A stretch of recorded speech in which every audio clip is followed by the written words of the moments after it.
Boa tarde, meus irmãos. Boa tarde, meus irmãos da paz. Vocês estão bem? Amém. Tarde gostosa, né? Final de semana calorento, né?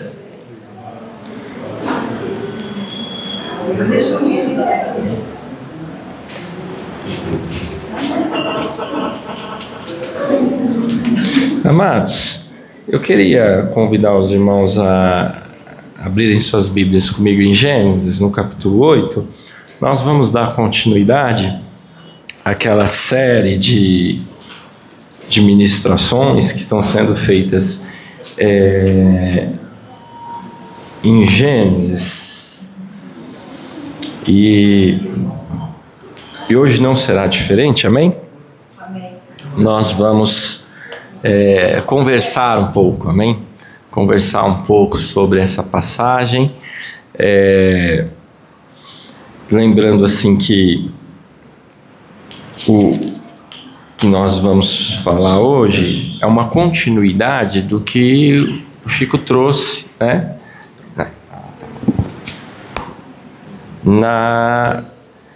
No domingo passado, aonde nós ouvimos a ministração de Gênesis no capítulo 7. Amém? É verdade que aqui nós temos uma porção só, que começa em Gênesis no capítulo 6, a partir do versículo 9, e essa porção, essa parte da escritura, ela vai até Gênesis no capítulo 9, versículo de número 29.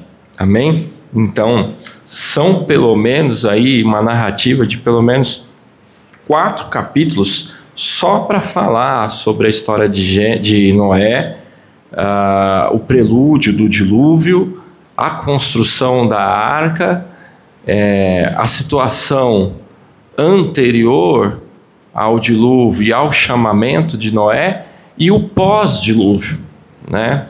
A gente precisa tentar estruturar isso assim na mente, que são um conjunto de acontecimentos e que parecem meio cíclicos, porque lá em Gênesis 7 e quando você olha Gênesis 6 também, que fala da corrupção geral, você vai perceber um movimento meio cíclico, que de tempos em tempos Deus levanta um mover no meio do seu povo. Esse mover é um mover de restauração, é um mover de arrependimento, é um mover de conversão, é um mover de avivamento mesmo, mas esse mover, ele finda, assim, ele vai se esfriando e passado um determinado período, o povo volta novamente a transgredir, a cair, e Deus vai sucessivamente na história bíblica levantando homens, pessoas que vão sendo ali um marco de avivamento no meio dessas gerações. Coisa interessante, né? Eu e Chico, a gente estava conversando sobre isso, que esses movimentos que vão acontecendo nas escrituras, todos eles são em torno de família. Nada que Deus fez na Bíblia foi em torno de uma instituição. Se você for olhar nas escrituras, você não vai encontrar nada que aconteceu em torno de uma instituição, onde Deus necessitou criar uma instituição para, a partir daquela instituição, começar a mover o algo. É por isso que hoje, quando eu vejo assim nas redes sociais ou na mídia, as pessoas falando de avivamentos que estão começando através de instituições, eu não acredito muito que isso vá longe, eu acredito que são bolhas. Porque o que Deus vai fazer, Ele não vai fazer através da igreja, instituição. Ele não vai fazer através da denominação. Ele vai fazer através da igreja família. Ele vai fazer através das casas.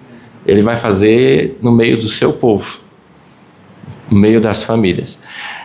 E isso parece uma coisa assim, um tanto improvável, né? Porque na nossa mente mais lógica, a gente pensa assim que, poxa, se Deus for fazer algo grande, Ele vai pegar aquela instituição ou aquele grupo, né, que está debaixo de um manto ali pretensamente ali de autoridade, e vai, né, com toda aquela opulência, vai vir aí um mover, uma coisa extraordinária. Não. Aliás, assim, ó, não só na Bíblia, mas quando você olha os movimentos que aconteceram de avivamento ao longo da história, nenhum deles foi atrás também de... aconteceu baseado em instituições, né? Aliás, um dos maiores movimentos que teve, que foi um movimento, um avivamento, na verdade, muito rápido, foi o avivamento, e aí eu vou precisar, a memória é fraca, vou precisar da ajuda de algum irmão que lembre, que é ou se algum irmão já leu, o avivamento do país de Gales. O avivamento do país de Gales é um avivamento muito interessante, porque como que ele começa? Ele começa em uma cidadezinha interiorana de Gales, do país de Gales, um pastor que começa a se reunir com um grupo de jovens ali para fazer reuniões. As reuniões eram completamente enfadonhas, eram reuniões assim sem nenhum sal, sem nenhum sabor, frias. Os jovens estavam tudo em pecado também. Foi esse o contexto, né? Do país de Gales foi muito interessante, porque o contexto era esse. Os jovens, eles iam para o culto, à noite eles iam para a balada, assim, passavam da reunião, estavam tudo em pecado, se prostituindo, aquela coisa terrível. Eu queria que alguém me ajudasse a lembrar o nome do pastor, que me fugiu da mente, se alguém puder consultar rapidinho aí. Evan Roberts, esse é o nome. Se você não conhece a história do Evan Roberts, você precisa urgentemente estudar a história, a biografia do Evan Roberts. É tremenda. E o Evan Roberts, ele começa ali a se reunir, ali, né? E ele também está meio enfadonho, porque você imagina, né? A gente tem aquele anseio de vir para o culto e alguma coisa vai acontecer. Não acontece nada. Às vezes a gente sai pior do que entrou. Eu não sei se já aconteceu isso com alguém, de ir para o culto e sair pior do que quando chegou. Que acontece porque é o meu estado de espírito. Não necessariamente que a igreja está fazendo eu sair pior do que eu entrei, mas o meu estado de espírito, né? Porque eu venho com uma expectativa, às vezes, que não tem alinhamento com a expectativa do que Deus quer fazer, né? Enfim, tem várias causas para isso acontecer. O fato é que o Evan Roberts está lá reunido com esse pessoal, dando ali estudos, alguma coisa assim, e orando, e de repente o Espírito Santo, uma reunião ali de 4, 5 pessoas, o Espírito Santo desce ali de uma maneira poderosa. Esses jovens começam a ser ali cheios do Espírito Santo, batizados com o Espírito Santo, começam a confessar os pecados ali no meio de todo mundo. Os jovens começam a falar tudo que estão fazendo ali no meio de todo mundo. Começa ali uma confissão de pecado, algo tremendo, assim. E ali esses jovens são, assim, de repente, do nada, são mudados, transformados.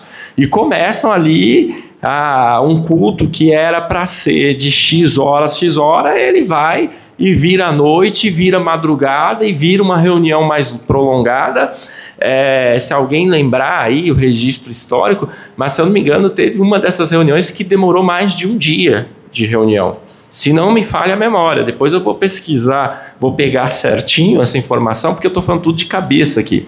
E essas reuniões começam a chamar a atenção, o restante da igreja também, e o Espírito Santo, cada culto, cada reunião, o Espírito Santo se manifestando de forma mais poderosa, começa a sair jovens ali, se tornando missionários, do nada, começa a arrumar as malas e sair, mas não é ser missionário.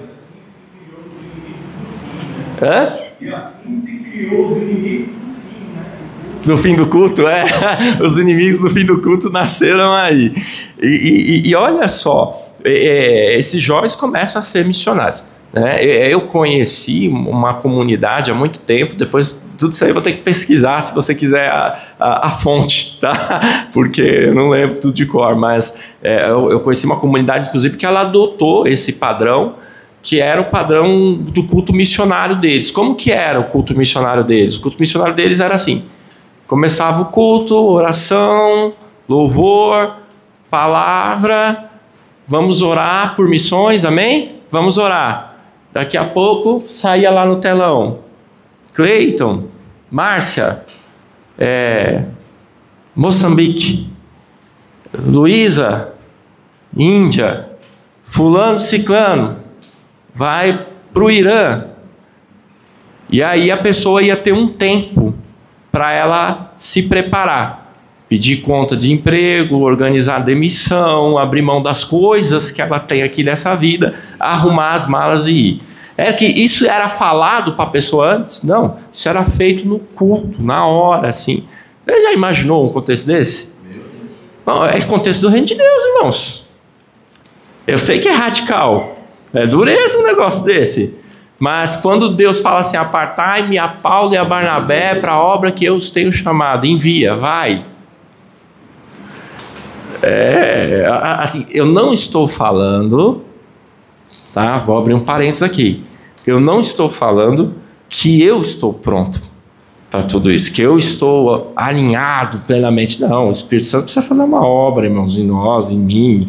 Não é algo, né? Fé para ver paralítico andar, a gente ora e impõe a mão. Agora, fé para falar assim, deixa tudo aqui, arruma a mala, vai.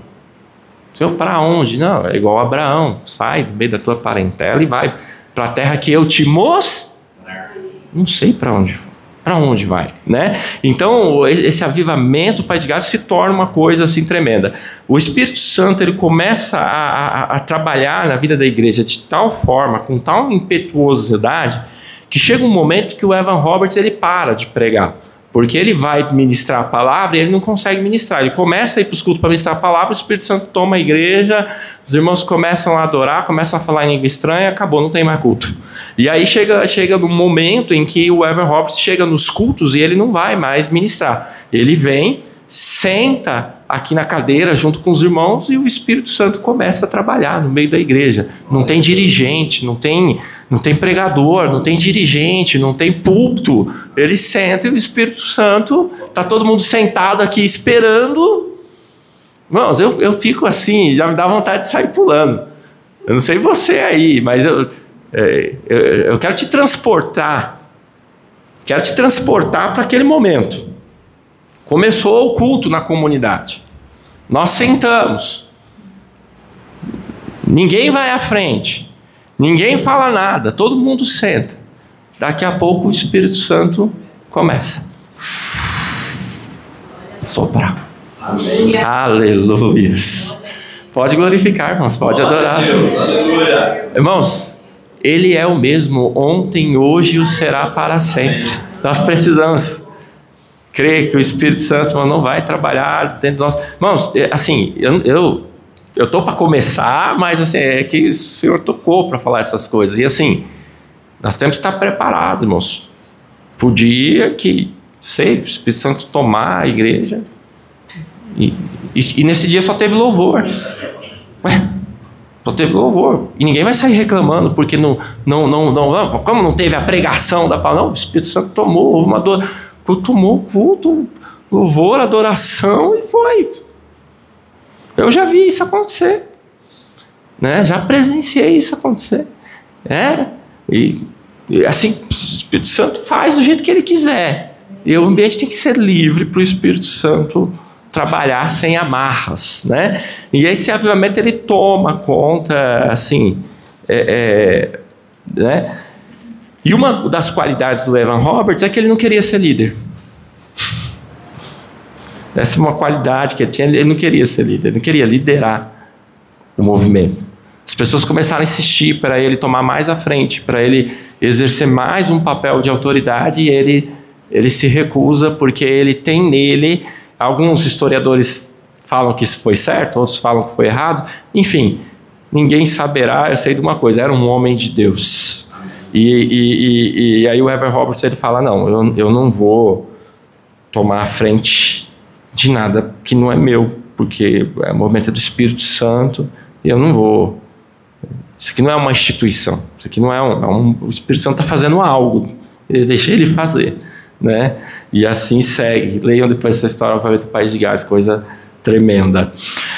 E aí nós chegamos em Gênesis 8, né? Aonde o Espírito Santo ele vai nos mostrar que a preservação do mundo começa por preservar uma família, né?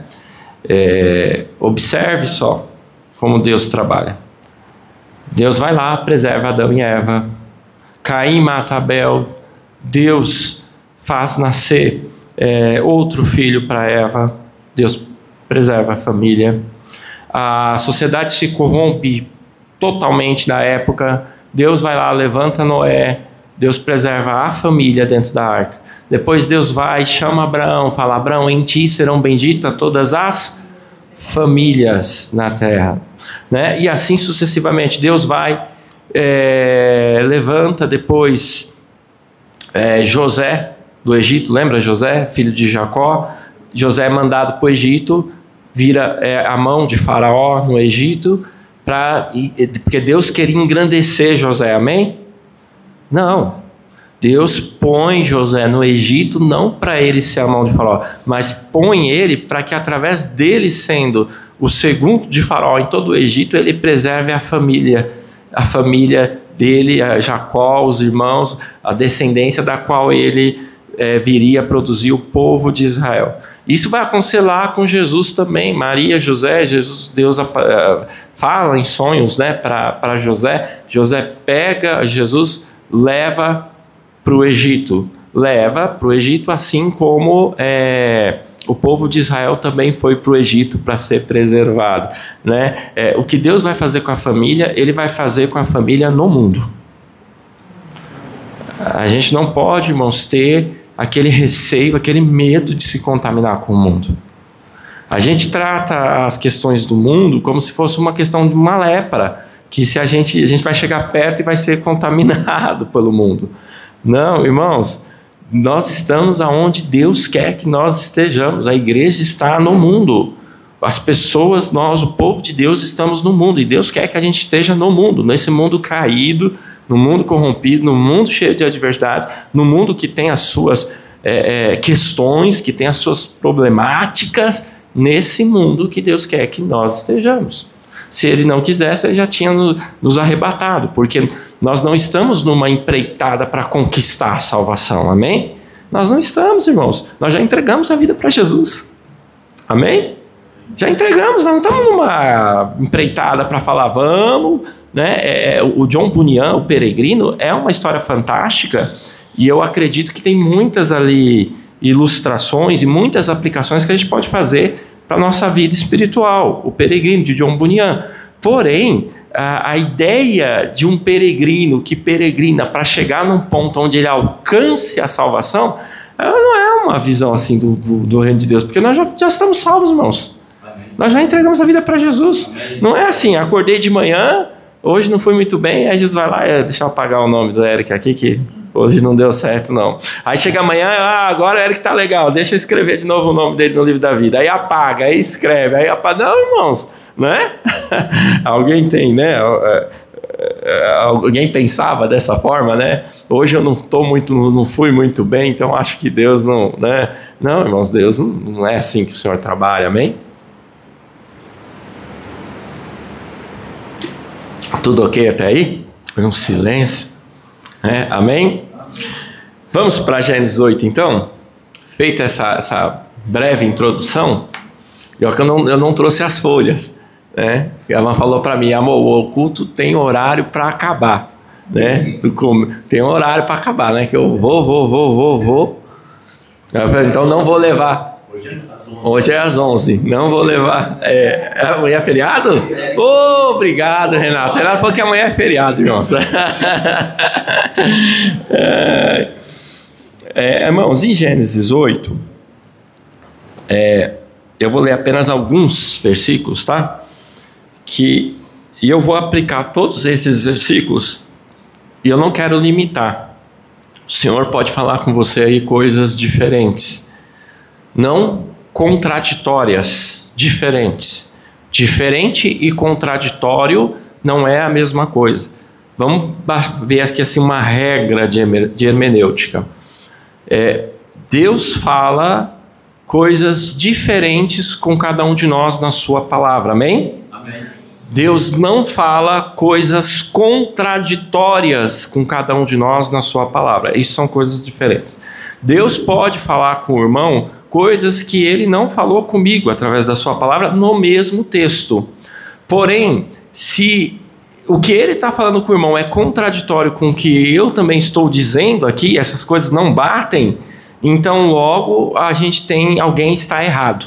Então a ideia de que sempre todos estão certos na interpretação bíblica, ela é equivocada. Às vezes alguém está errado, né? Coisas diferentes, Deus falar coisas diferentes não é a mesma coisa de que nós termos entendimentos contraditórios, né? Eu dizer, irmãos, Deus está falando a sua palavra que é para o sul, a irmã fala, mas Deus falou comigo que é para o norte, é uma contradição em termos. Então logo alguém está errado, alguém está entendendo ou ouvindo alguma coisa de forma equivocada, amém? Isso é muito importante para nós. Pode falar, Renato. Passada, em Gênesis 7, na hora que... Se for muito difícil, eu vou jogar pro Chico, o microfone já está do jeito. Pode falar. Essas pessoas têm uma mania de querer complicar nós assim no meio do, né? Pode falar. Ele fala, né, que ele salva...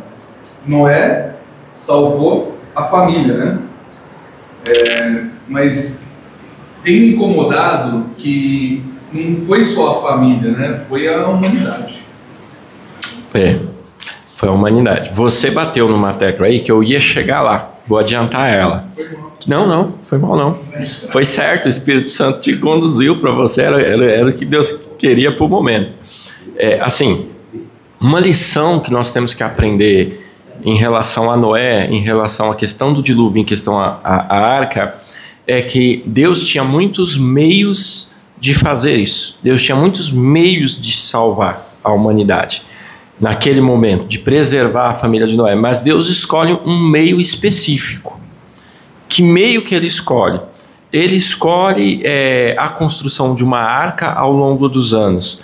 Ele ensina Noé e a sua família que na preservação da própria família, Noé estava servindo a humanidade.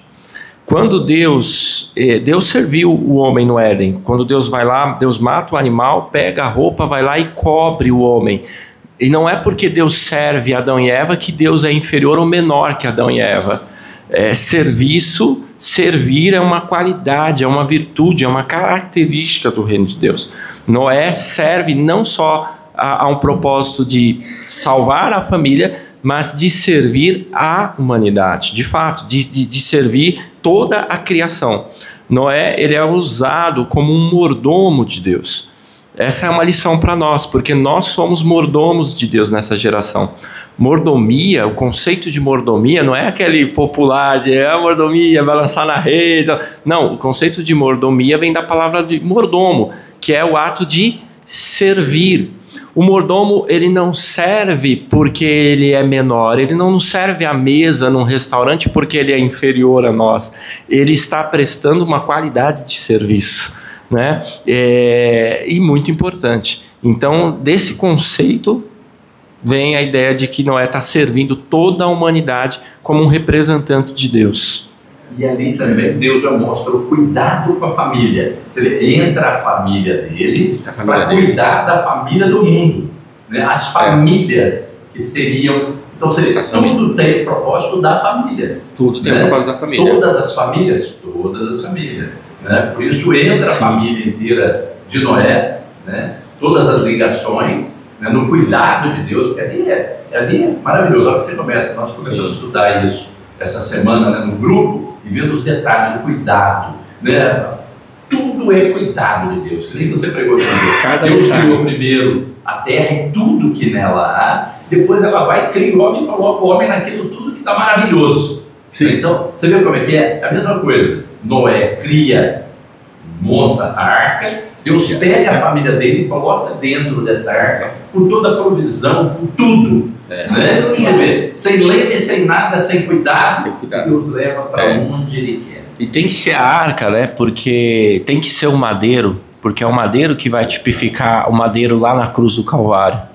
Então tem que ser a arca, tem que ser a água, eu vou passar por debaixo, tem que ser a água, tem que ser por meio do dilúvio, porque é no batismo das águas que nós nascemos de novo e ressurgimos como nova criatura. Entenderam? Glória a Deus. Gilberto. Antes de ser aquela era a única família. Aquela era a verdadeira igreja do Senhor. Que foi roubada. O Senhor agradecendo um pouco. A gente vê que ele já não via mais nada. Ele falou, eu vou subir nada. Sim. Então, ele viu em Noé aquela essência que existia lá no Éden, na esperança. Uma família. Posso pegar um gancho seu aí? Irmãos, nós não podemos romantizar a ação de Deus em trabalhar com as famílias e salvar as famílias. Porque as famílias, via de regra, elas são desestruturadas, desajustadas. Se fica muito tempo junto, quebra o pau, sai na briga, sai na pancada. Se fica muito tempo junto, sai espinho, né? Você acha mesmo, assim, você acha menos que Deus fizesse, ia ser um segundo milagre.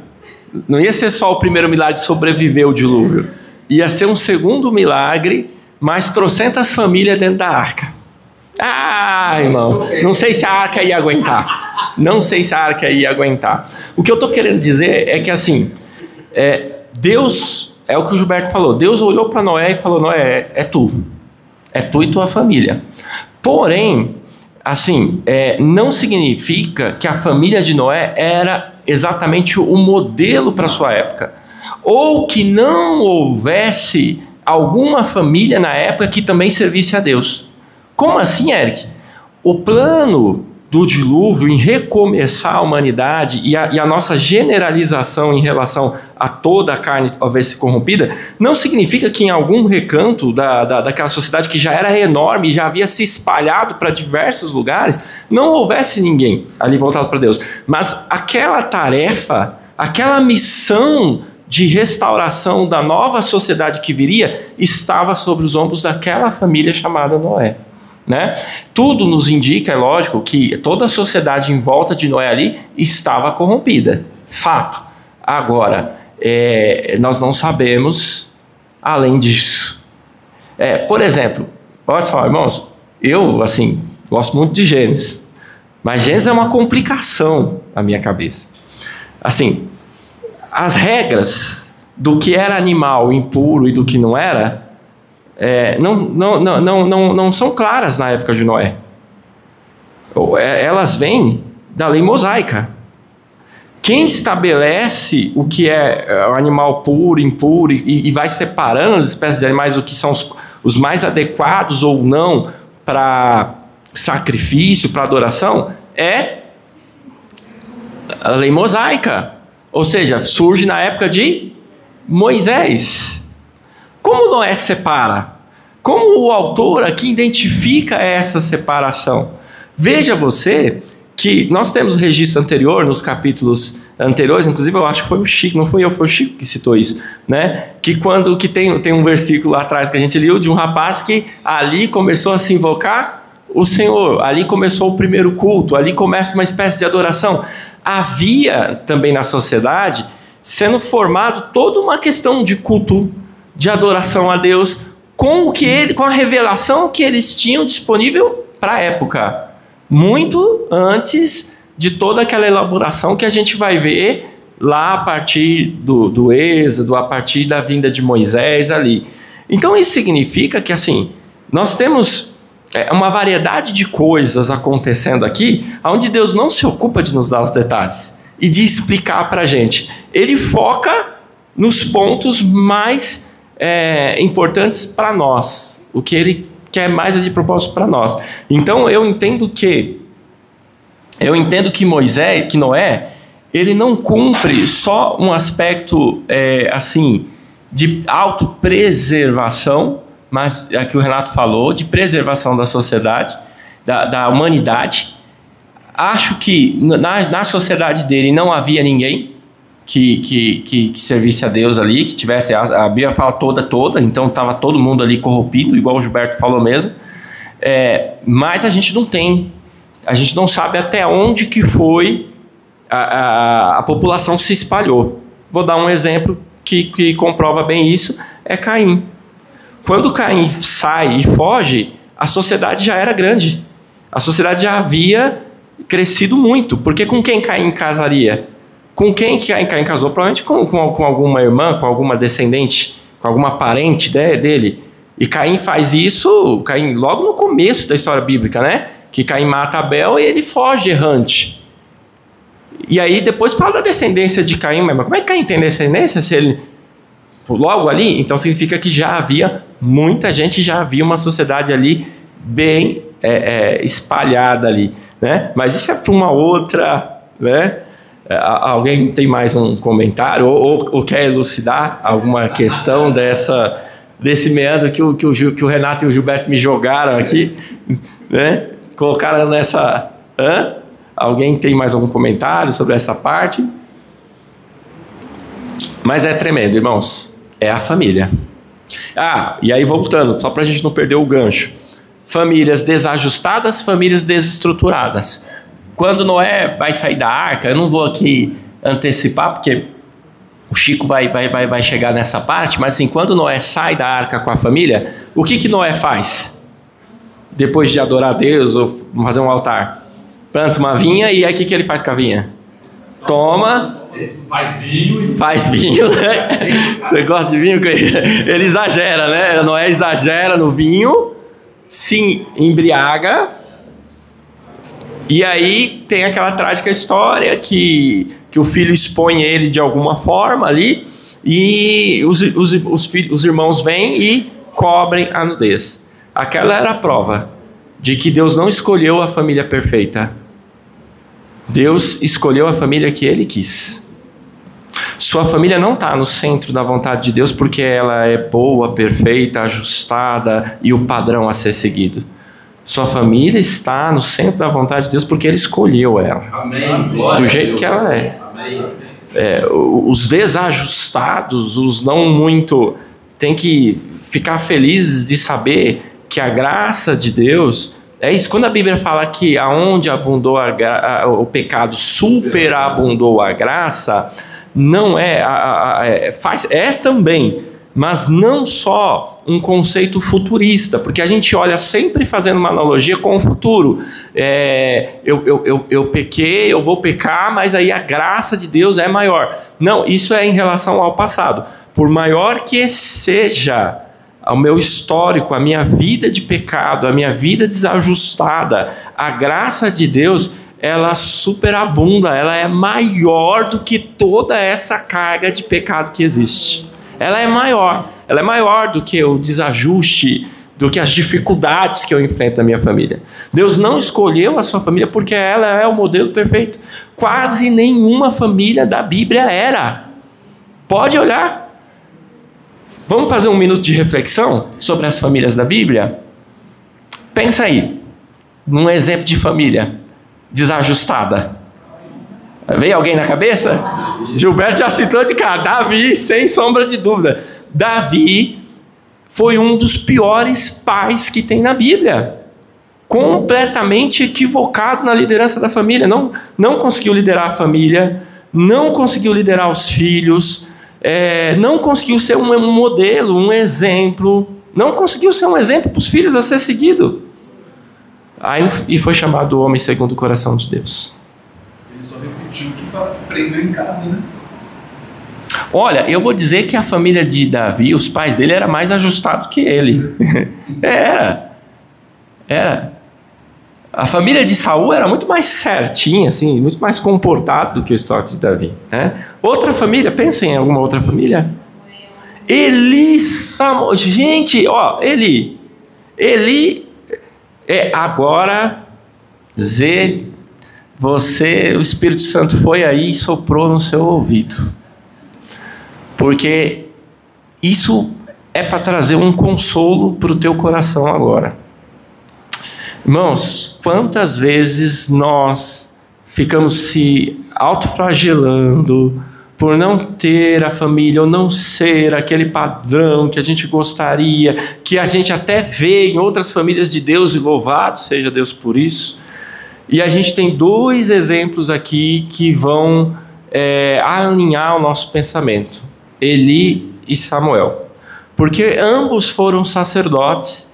Eli foi chamado por Deus para substituir, Samuel foi chamado por Deus para substituir Eli, porém, ambos os filhos, tanto de Eli como de Samuel, não obedeciam ao Senhor, não seguiam ao Senhor. Só que nessa história que tem isso em comum, né? Em comum é diferente, né? Em comum, né?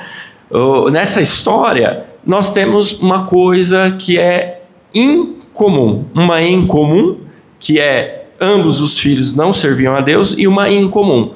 Deus castiga severamente Eli, Deus repreende Eli severamente, Deus pune a família de Eli, mas Samuel não. Samuel é tratado por Deus de uma forma completamente diferente até o final da vida dele, mesmo com os filhos não servindo ao Senhor. Por que isso, irmãos? O que você acha qual é a balança que você acha que Deus usou para a família de Eli e Deus usou diferente para a família de Samuel, se ambos os filhos não serviam a Deus? O que você acha que aconteceu ali? Ele era mais conivente, ele via os filhos errando e passava um pano por cima e ia deixando. Agora Samuel, a Bíblia fala que ele repreendia os filhos. Mas os filhos... Era o coração do pai, né? Exatamente. Você não precisa ser o pai e a mãe que conserta os seus filhos, porque isso não está no seu poder. Isso não está nas suas mãos. Até porque você e eu nem sabemos o que é consertar alguém ou não. É muita prepotência isso. A gente não tem esse poder de transformar os filhos num padrão que a gente entende que seja o padrão. Não, a gente não tem esse poder. A gente tem sim a tarefa, a missão, o poder de influenciar nossos filhos, de repreender eles, de exortar, de consolar, de trabalhar com tudo na vida deles. Mas não é nossa responsabilidade transformar os filhos. Os filhos são do Senhor. Não é. O pai e a mãe, ele tem a missão de fazer tudo o que está ao seu alcance. Mas há uma limitação. Ali é outro ser humano. Sua filha não é você, mãe. E seu filho não é você, pai. É outro ser humano. É uma extensão familiar, mas não é você. É outro ser humano, com vontade própria, com cabeça própria, com entendimento próprio, com coração próprio, que vai ter que tomar uma decisão própria em relação a Cristo. Eli era alguém omisso, conivente, alguém que não se empenhava suficientemente. Eli cometeu um grave crime familiar, que foi o quê? Permitir que seus filhos profanassem as coisas que eram de Deus. Samuel nunca permitiu isso. Samuel repreendeu, Samuel fez o que estava a seu alcance. Às vezes eu vejo famílias, principalmente, irmãos, assim, obreiros, líderes, né? Ao longo dos anos eu vim vendo isso, né? Gente que se culpa, gente que, sabe, fica culpado, faz tudo o que está ao seu alcance, mas na cabeça dele, ele só poderia estar ali servindo ao Senhor se o filho fosse aquele modelo de... Irmãos, você não tem todo esse poder, não. Você pode orar para Jesus fazer um milagre na vida dele, transformar, Jesus fazer a obra. A sua autoridade é limitada. Sabiam disso, pais? Que nossa autoridade é limitada? Mas o seu pouco faça bem. O seu pouco faça com qualidade. Faça bem feito. Faça bem feito. Dali para frente. Aliás, o que eu mais ouço são testemunhos que vão de encontro com aquela palavra que até quando crescer a criança ela não vai, porque parece que mesmo ali no mundo, a criança, a pessoa, ela, né, lembra dos ensinamentos da família, do pai, da mãe, e Deus está trabalhando, igual trabalhou com o filho pródigo, descansa teu coração. E deixa eu te falar uma coisa, assim, Espírito Santo, o pai ali do filho pródigo, ali é uma sequência de parábolas, aonde são as coisas perdidas, a vida perdida. É a parábola da moeda perdida, é a parábola da ovelha perdida, o ápice é o filho perdido. Em todas as parábolas, alguém procura o perdido. A mulher procura a dracma, o pastor deixa as 99 e vai atrás. Tem gente que adora citar esses versículos para o pastor, nunca vi, é um nervoso que dá. Pastor, mas a Bíblia fala que o pastor deixa as 99 e vai atrás da uma perdida. Mas na parábola do filho pródigo, o pai não vai atrás. O pai espera. Na beira da estrada, olhando ao longo do caminho, o pai está ali, esperando Deus, Espírito Santo, trazer arrependimento, transformação, tratamento. O pai fica esperando. Talvez na nossa geração alguém diria: que pai que não mandou alguém lá atrás desse filho. Não, o filho pediu a herança em vida. O filho escolheu, pegou tudo e foi. O pai falou: eu fui até onde eu podia. Desistiu do filho? De maneira nenhuma. Ele estava lá esperando o filho. Porém, ele não foi. Ficou ali. Vamos voltar aqui. Eita, Jesus. Amém, irmãos? Amém? Vocês estão rindo por quê? Amém? Amém, Renato? Esquece o capítulo 8 de Gênesis. Vamos mudar de assunto. Isso aí, cara, o Chico está preparando uma coisa boa aí para vocês. Vai vir coisa boa aí. Não vou contar porque não, é só entre nós e o Espírito Santo que já colocou no coração dele. Mas vem coisa boa aí. Amados, 8:1. Então Deus se lembrou de Noé e de todos os animais selvagens e domésticos que estavam com ele na arca. Deus não se esquece de ninguém. É uma força de linguagem onde Deus diz: olha, a família está sendo preservada, a família está sendo cuidada. Às vezes a gente acha que, né, imagina que a vida na arca por tantos dias não foi fácil, não, irmãos. Irmãos, o que acontece? Você acha, quanto trabalho você acha que tinha na arca? Quanto trabalho? Irmão, Deus vai te colocar em projetos que estão no centro da vontade dele, mas que vão dar muito trabalho. Coloca isso no seu coração hoje. Deus vai te colocar em projetos que estão no centro da vontade dele, mas projetos que vão te dar muito trabalho. Você vai trabalhar muito. Vão ter muitas dificuldades. Irmãos, imagina a família todo dia ali com um monte de animal, limpando a urina dos animais, tirando os estercos, as fezes dos animais, dando de comer para esses animais, todo mundo trancafiado ali dentro da arca. O cheiro, as dificuldades, a família trabalhando ali dentro. Você acha que foi um projeto fácil?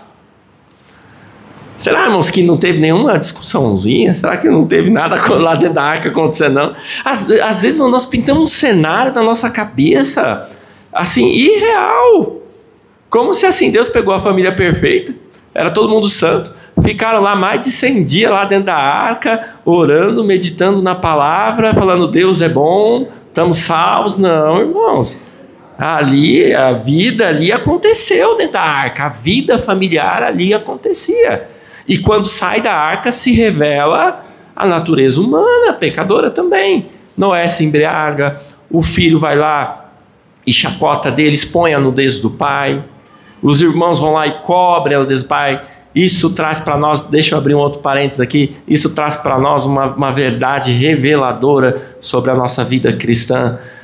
Quem nós vamos ser na vida cristã no reino de Deus? Aqueles que expõem a nudez do irmão ou aqueles que encobrem a vergonha alheia? Que peguem o manto da graça de Deus e cobrem. Nós vamos ser aqueles que tira, que expõem a nudez, a vergonha, ou nós vamos ser aquele que vem cá, meu irmão, e cobre ele da graça de Deus, cobre a vergonha dele. Amém? Amém. Vamos continuar. Versículo de número 6, e agora para fechar, para encerrar, tá?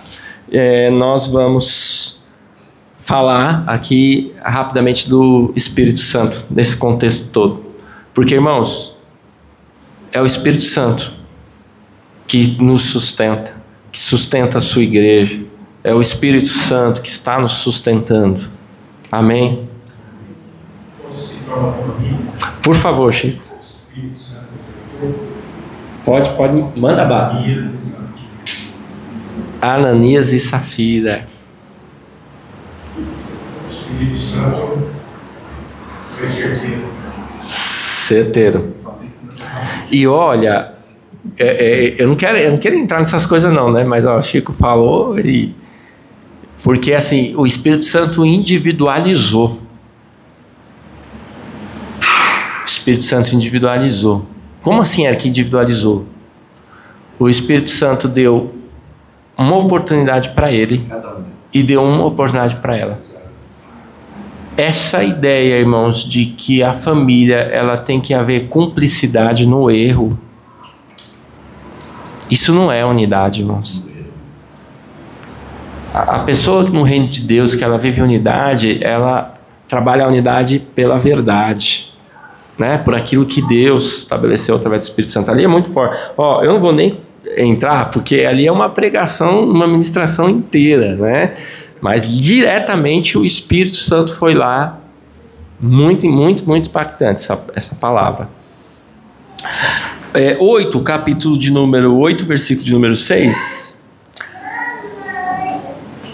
Passados mais 40 dias, Noé abriu a janela que havia feito na arca e soltou um corvo que ia e voltava até as águas dos dilúvios secarem sobre a terra. Vamos fazer o paralelo? Preste bem atenção aqui para você não falar que eu falei alguma heresia agora, tá?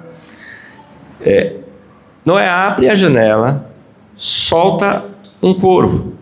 O corvo vai, paira sobre as águas, não encontra onde repousar, ok? Ia e voltava. No início, o Espírito de Deus se movia sobre a face das águas e havia trevas sobre a face das águas. Olha o simbolismo da intervenção divina de Deus no mundo. Depois, Noé também soltou no versículo 8 uma pomba para ver se as águas tinham baixado e se ela encontraria a terra seca. Mas a pomba não encontrou lugar para pousar, pois a água ainda cobria todo o solo. Deus vem, se manifesta no Antigo Testamento ao mundo. Deus vem de forma sobrenatural, poderosa, se revelando com poder, com gestos extraordinários, falando do monte, abrindo o mar vermelho, descendo fogo do céu. Deus vem para habitar com os homens, não encontra morada, não é recebido pelos homens. Esse simbolismo da primeira pomba fala da primeira pessoa da Trindade vindo ao encontro do homem, mas não acha morada. No Antigo Testamento, Deus não acha morada. O Espírito Santo, ele vem, capacita a pessoa, faz uma tarefa, cumpre aquela tarefa e se retira. Não acha morada. Vamos continuar.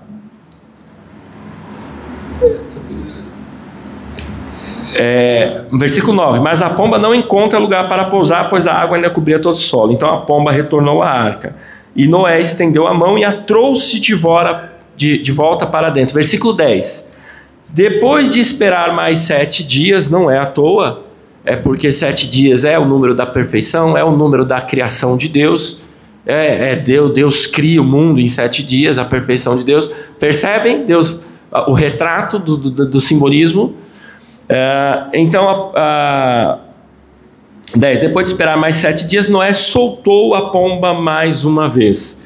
Quando ela voltou ao entardecer, trouxe no bico uma folha nova de oliveira, Noé concluiu que restava pouca água do dilúvio. A segunda pomba, que retorna, não acha lugar para pousar, retorna com um bico de oliveira.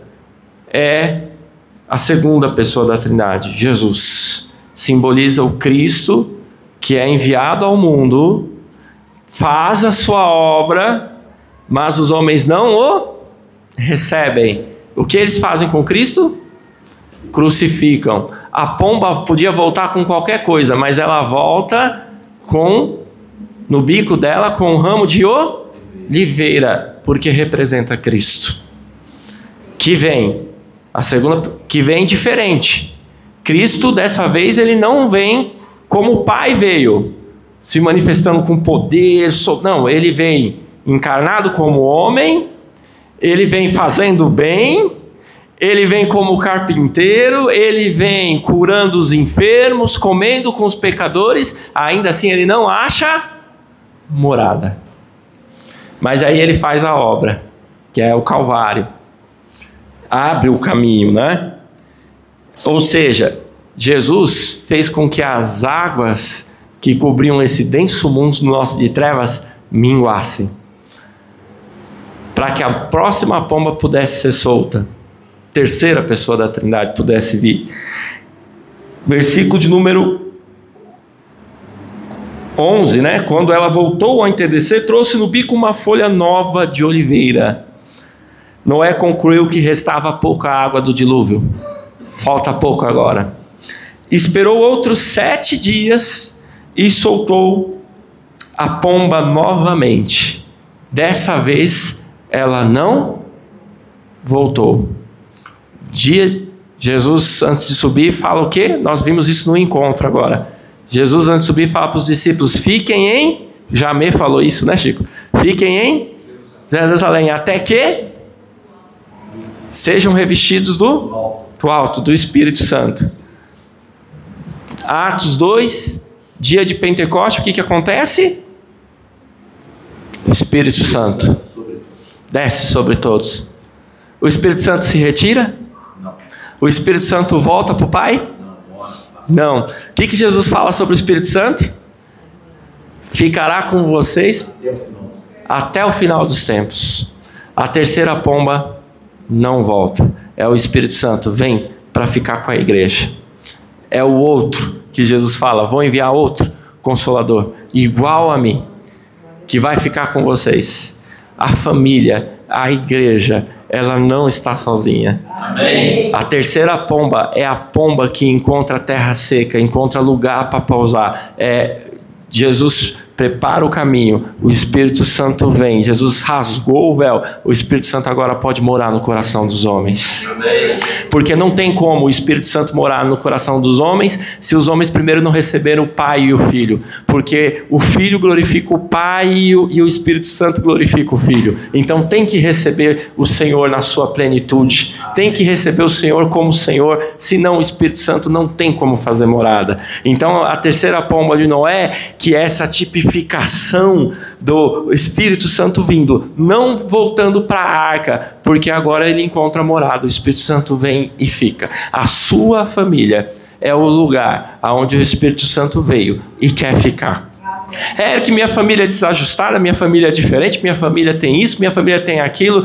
Jesus não perguntou qual é o prontuário moral da sua família. Ele quer fazer a obra dele, do jeito dele. Então, abra a porta, creia que o Espírito Santo faz morada na sua casa.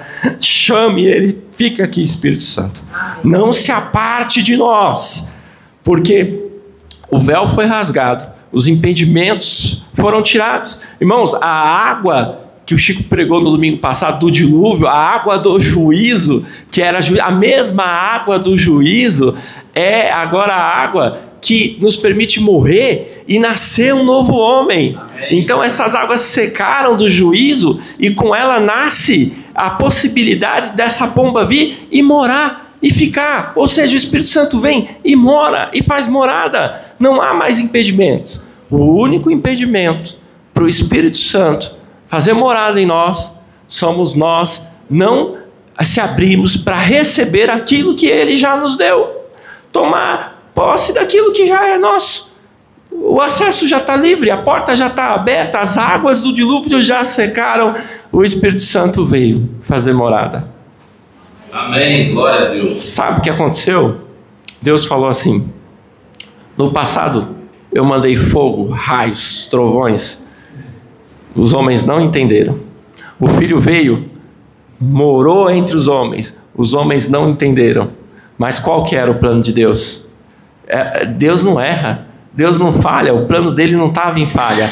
O propósito, o plano agora era pegar e falar assim: não por fora, por dentro. O Espírito Santo vai morar dentro. Eles não vão ter alguém, uma pessoa andando do lado deles, mas eles vão ter o Espírito Santo, que é Deus, e sendo Deus, o Espírito Santo é onipresente, ele está... O que é a onipresença de Deus?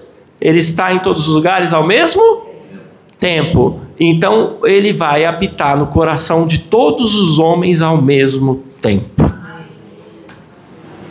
Nossa, isso é tremendo. Obrigado, Jesus. Porque nós não merecemos, nós não somos dignos de coisa alguma, e nós não podíamos imaginar que Deus ia falar assim: não em um, não num pastor, não num pregador, não num evangelista, não num obreiro, não num profeta, em todos. Amém. Glória a Deus. Geração, nação, povo, sacerdócio, real, Amém. Em todos, não mais em um creio, em todos. Amém. Na criança, no bebê, no idoso, no adulto, em todos. O Espírito Santo vai falar em quem? Em todos. O Espírito Santo vai mover aonde? Em todos. O Espírito Santo vai usar quem? Todos. O Espírito Santo vai se mover na onde? No meio do seu povo, da sua família. Não tem casta, não tem alguém especial, capacitado especialmente para que o Espírito Santo venha e faça, não. Todos. Voltando ao país de Gales, um dos maiores avivamentos que aconteceu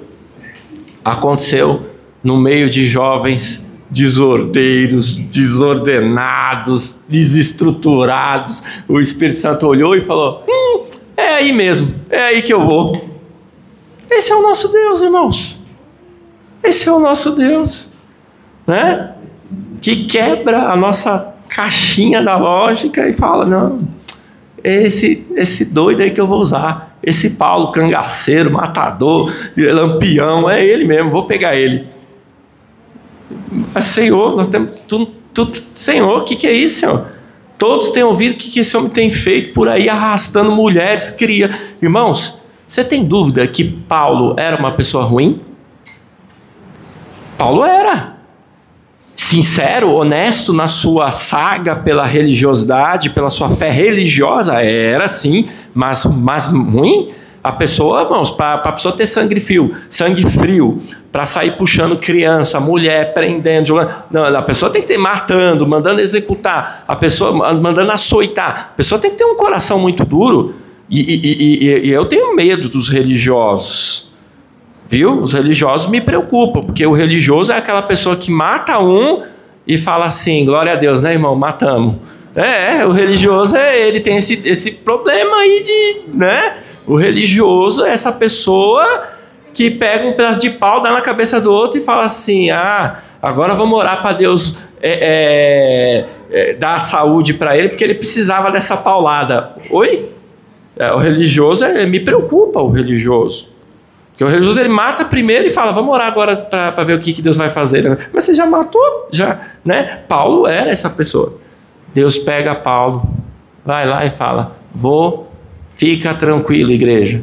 Vou mostrar para ele o quanto ele deve padecer por amor do meu nome.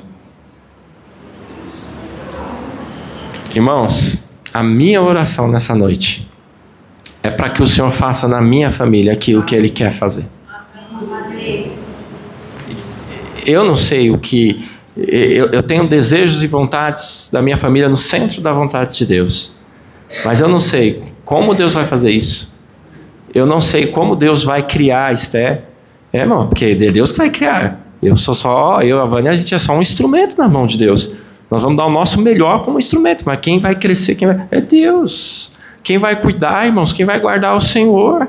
Se o Senhor não guardar, a gente pode ficar sem dormir, a gente pode ficar, irmãos, o Senhor que guarda, o Senhor que protege, o Senhor que dá livramento, é o Senhor.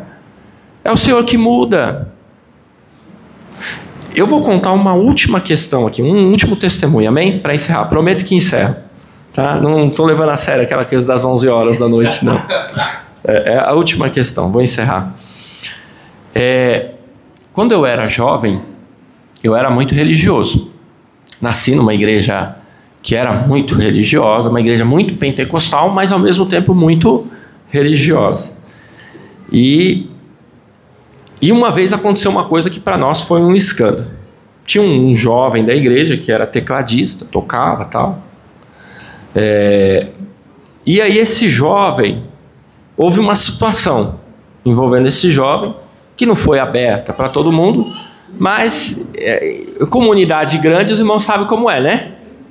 Sai um bochichinho, sai outro, né? O irmão pecou, né? Os irmãos trataram, mas até a torcida do Corinthians já sabia o que era, né? E aí virou aquela celeuma na igreja. Mas virou por quê? Porque o pastor, na época, tomou uma decisão de não tirar ele.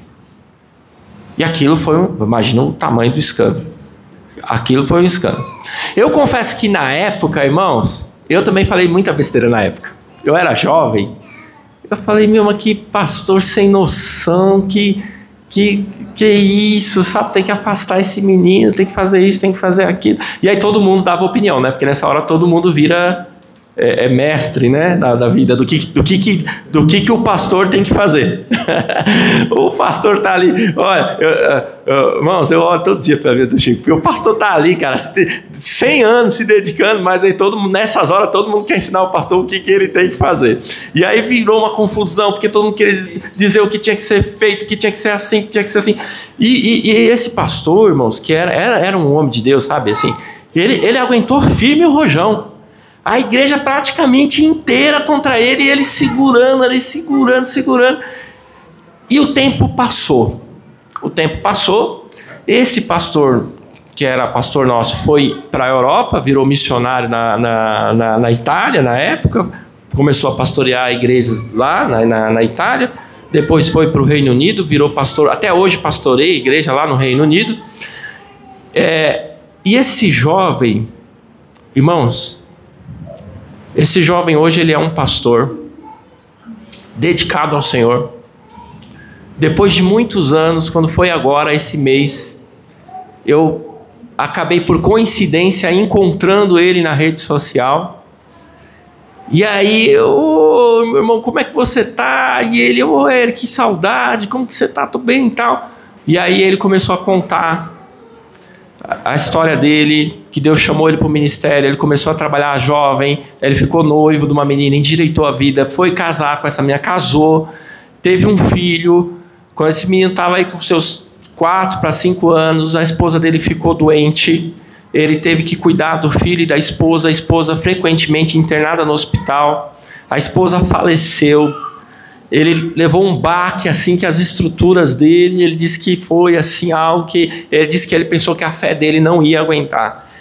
E ele falou que naquele momento tudo que ele lembrava era... Eu vou citar o nome aqui, não tem problema.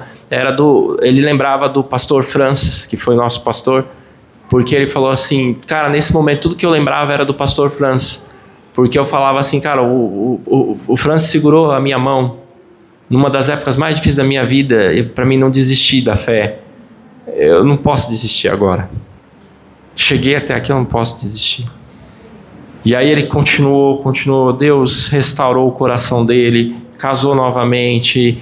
Essa mulher que Deus preparou hoje é como uma mãe para o filho dele. Ele pastoreia uma comunidade, uma igreja, é pastor, serve o Senhor. Uma bênção, irmãos, uma bênção.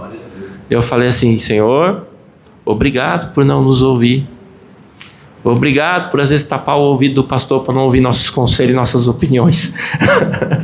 Porque a gente tem uma saga, irmãos, de justiça e moral, principalmente quando se trata de questões familiares. E a gente tem que parar com isso.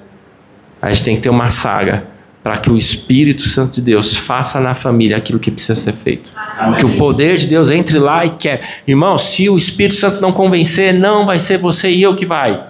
É o Espírito Santo quem convence, é o Espírito Santo que liberta, é o Senhor que transforma. Nossa saga, irmãos, é espiritual. Nossa luta não é contra a carne, contra o sangue, mas contra as principados, potestades, nos lugares. Irmãos, nossa luta é lá. É lá que a gente vai lutar. Agora com essa pessoa, irmãos, eu vou amar ela do jeito que está lá. Vou fazer igual Deus fez, porque Deus amou o mundo. Mundo limpinho, puro, transformado. Deus amou o mundo de tal maneira que deu o seu único filho.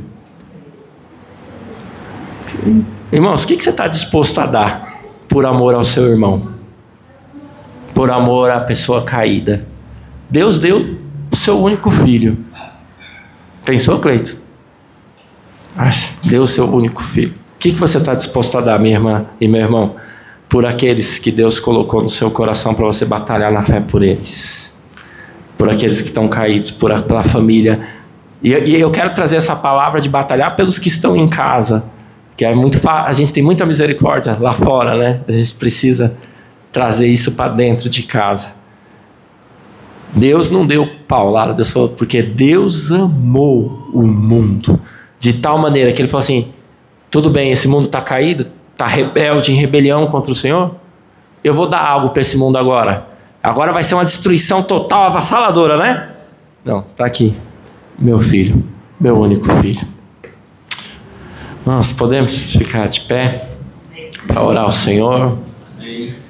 Tem algum irmão que sente no coração arder, que gostaria de vir orar e orar por essa preservação da família no meio do dilúvio, no meio das águas do dilúvio? Deus que manda o seu Espírito Santo, que vai mingando as águas para que o seu povo desça em segurança e habite em paz.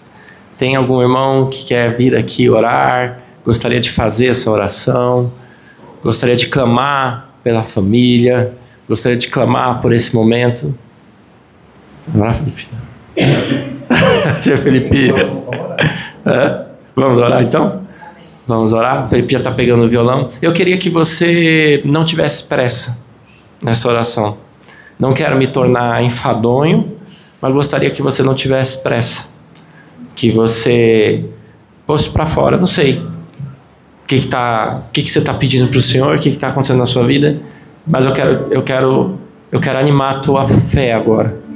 Quero fortalecer no Espírito Santo a tua fé, na família, nas problemáticas que você está vivendo, nas suas famílias, nas suas questões, porque Ele pode, irmãos.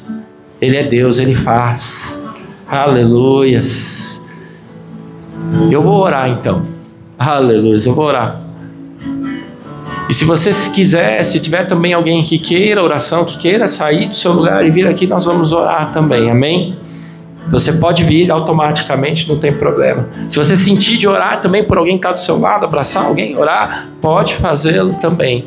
Irmãos, o Espírito Santo nesses últimos dias tem falado que esse é o período onde Ele vai derramar abundantemente a sua graça sobre nós. Oh, o Espírito Santo de Deus. Pai, nós estamos aqui, Senhor, totalmente despojados. Espírito Santo, nós estamos aqui totalmente abertos para que o Teu Espírito Santo, Pai, entre nas áreas mais difíceis da nossa vida e nos tome por completo, para que o Teu Espírito Santo, Pai amado, venha nos submeter integralmente à Tua santa vontade. Oh, Pai amado, diz a Tua palavra que os Teus pensamentos são pensamentos maiores que os nossos.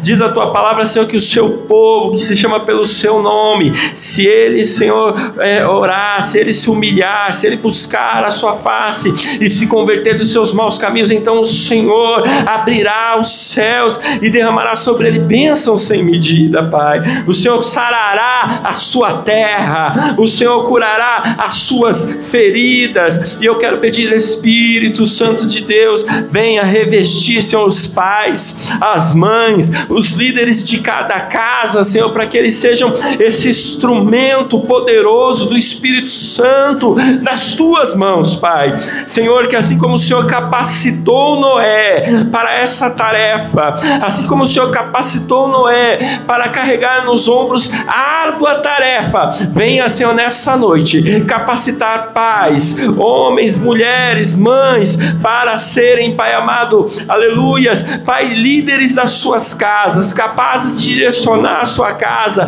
capazes de impactar seus filhos, sua família, capazes, Pai amado, de ser submissos a toda a vontade do Senhor. Pai, venha, Pai amado, proteger os filhos. Nós estamos vivendo uma época, Pai amado, onde a geração de jovens e adolescentes cada vez mais tem se perdido, mas o Senhor é poderoso para trazer de volta. O Senhor, Pai, é poderoso, Pai, para ir lá e salvar essa geração, e o Senhor vai nos usar como instrumentos para isso, Pai. Eis-nos aqui nas tuas mãos, Senhor. Pai, nós te louvamos, te engrandecemos. Adoro, Senhor. Aleluia. Glória. Aleluia. Amém, Senhor. Nós te louvamos, Senhor, pela tua salvação, Pai. O Senhor nos entregou. Oh, aleluia. Senhor, mas existe um cativeiro, Senhor. Nós sabemos que estamos cansados, Senhor. Aleluia. Senhor, venha trazendo o teu renovo nas nossas vidas, Senhor. Senhor, venha curando, Senhor, aleluia. Senhor, a nossa mente. É verdade, Jesus. Tudo aquilo, Cura, Pai. Senhor, que nos ofendeu, Senhor. Tudo aquilo que nos machucou. Tira agora, Senhor. Sim, Pai, machucou, doeu. Oh, Jesus, Nós queremos entregar diante de Deus. Todos os nossos relacionamentos. Aleluia. Familiares, Senhor. Oh, o emprego, no trabalho, Senhor. Os amigos, Senhor, temos as nossas amizades, Senhor. O Senhor venha, Senhor, trazendo, Senhor, o teu reino nas nossas vidas, Pai. O Senhor venha nos libertando desse cativeiro. Restaura os relacionamentos, Pai. Tudo aquilo que tem nos prendido, Senhor. Em nome de Jesus. Senhor. Toda falta de perdão, Senhor. O Senhor vem endireitando as nossas vidas, Senhor. Porque nós conserta, não Pai. Nos conserta, Senhor. Aleluia. Em nome de Jesus, Senhor. Queremos ser famílias curadas, Senhor. Machucadas, sim, mas curadas. Em nome de Jesus. Em nome de Jesus, Senhor. Vem o teu Espírito Santo nessa noite, Pai. Em nome de Jesus, Pai. Graças, Senhor. Trazendo o teu renovo. Graças, Senhor. Aleluia. Oh, restaura as famílias, Pai. Restaura o teu povo, Pai. Oh, Em nome de Jesus. Aleluia. Oh.